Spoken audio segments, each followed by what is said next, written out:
Involves Caitlin Clark, the Department of Justice, and quite possibly the President of the United States himself.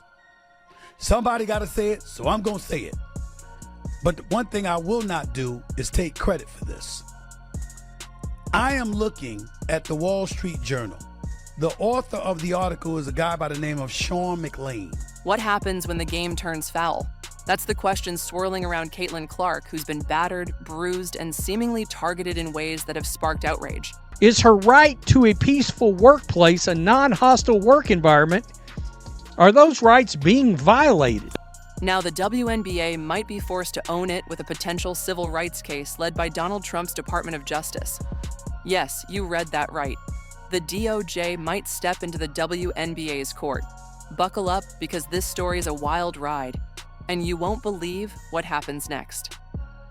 In August 2025, the Washington Post dropped a bombshell suggesting that the treatment of Caitlin Clark, Indiana Fever's sensational guard, could warrant a civil rights investigation. The article didn't mince words.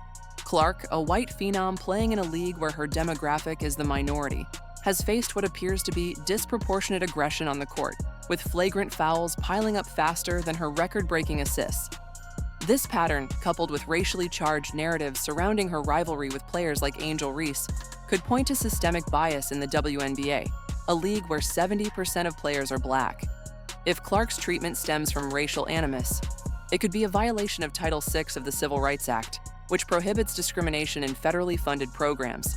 The WNBA, which receives indirect federal funding through broadcast deals and sponsorships tied to public institutions, could be on the hook. And here's where it gets even crazier. With Trump's DOJ known for its aggressive stance on discrimination, a case against the WNBA isn't just a pipe dream, it's a real possibility. Caitlin Clark's rookie season has been nothing short of electrifying. She shattered records, averaging 17.1 points, 8.2 assists, and 5.9 rebounds per game through August 2025 per ESPN stats. But alongside her crazy performances, she's endured a barrage of physicality that's raised eyebrows. Let's break it down. In her first 20 games, Clark was on the receiving end of 7 flagrant fouls, a staggering number for a rookie guard. For context, Breanna Stewart, one of the WNBA's most physical forwards, faced only 3 flagrant fouls in her entire 2024 season. Remember when Chennedy Carter hip-checked Clark to the ground before the ball was even in play? A flagrant 1 foul that sparked a social media firestorm, only for Carter to later call Clark soft, like she had a personal problem with the then rookie. Alyssa Thomas caught Clark with a forearm shiver during a box-out, sending her sprawling. The flagrant 1 call did little to quell fans' outrage, especially as Clark limped off with a bruised knee. Arie McDonald's elbow to Clark's jaw during a drive drew blood in a flagrant 2, ejecting McDonald. Clark, visibly shaken, still dropped 22 points in the win, not to mention Kelsey Plum's aggressive screen knocking Clark off her feet.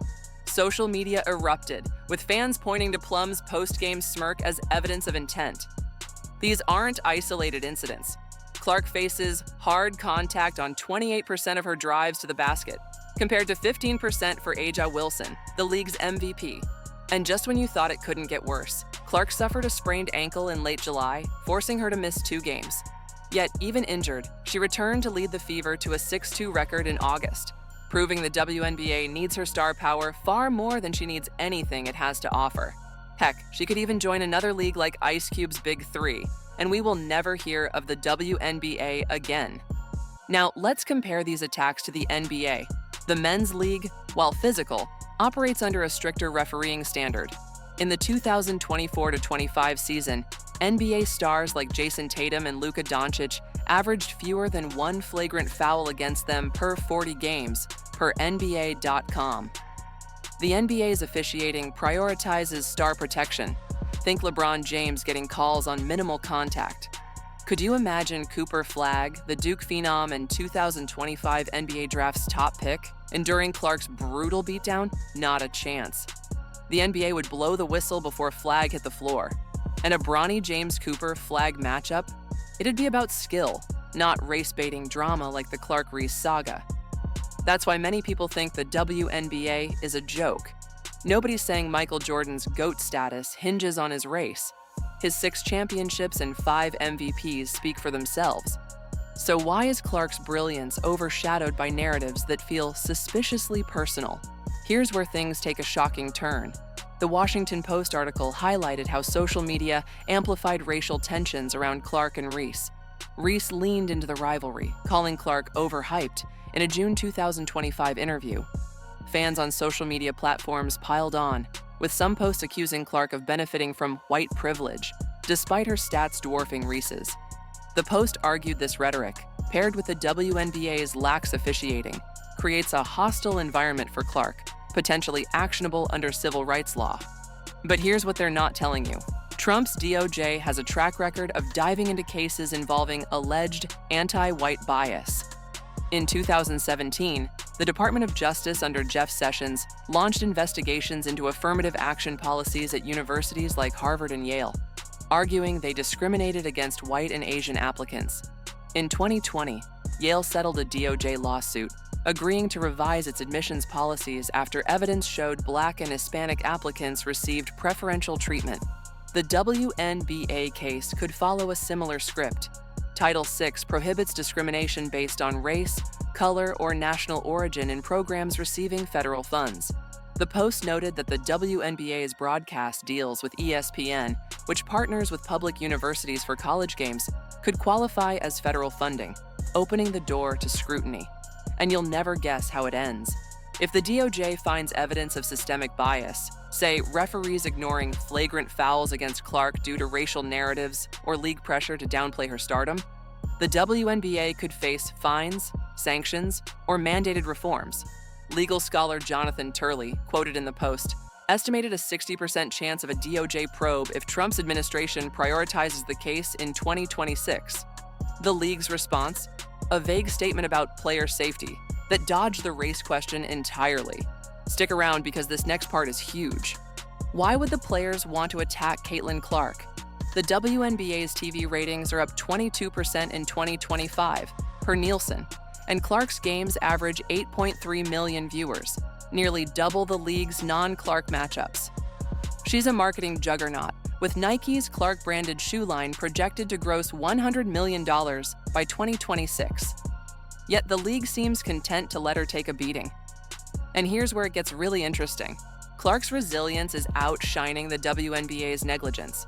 Despite the fouls, she broke the single-season assist record and led the Fever to their first playoff berth since 2016. The WNBA needs Clark's star power to compete with the NBA's juggernaut, yet it risks alienating her fan base by failing to protect her.